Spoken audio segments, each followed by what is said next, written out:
პედაგოგები, რომლებმაც საკუთარი ბედნიერება სკოლის კედლებში იპოვეს, ოჯახები, რომელთა სიყვარულის ისტორიაც მასწავლებლის პროფესიას უკავშირდება. დღეს პირველი პაემარი და სასიყვარულო ისტორიები ერთ ღონისძიებაში მოექცა. მეორე საჯარო სკოლამ საღამო იმ წყვილებს მიუძღვნა, რომლებიც დღეს სკოლაშიც და შინაც ერთად არიან. ძალიან საინტერესო საღამოა. მე და ჩემი მეუღლე, ბატონი მურატ გვეგვინია, ერთ-ერთი წყვილი გახლავართ. როგორ დავიწყო არ ვიცი.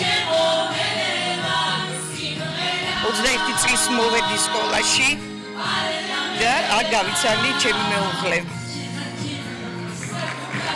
ახალგაზრდულმა შემართება უკანა პლანზე გადაინაცვლა და დღესდღეობით ჩვენი სიხარული და სიყვარული ჩვენი შვილიშვილებია. იდეა მეორე საჯარო სკოლაში გაჩნდა. პედაგოგებმა და დირექციამ ღონისძიება მალევე მოამზადეს. ეს იდეა წამოვიდა თვით პედაგოგებიდან, კერძოდ კეტევან შაუგულიძე, ნინო მიმინოშვილი და სხვაები.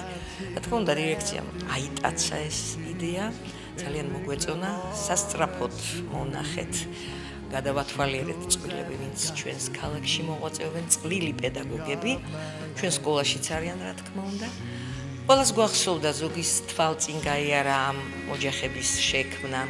ზოგი თვითონ ეწვია ჩვენი პედაგოგი და მოიკითხა თუ როგორ მოხდა მათი დაწვრილება და მე აიკრიბა სიუჟეტები როგორც ხდება ხოლმე და აი ესე გამოვიდა ეს ძალიან ლამაზი საღამო.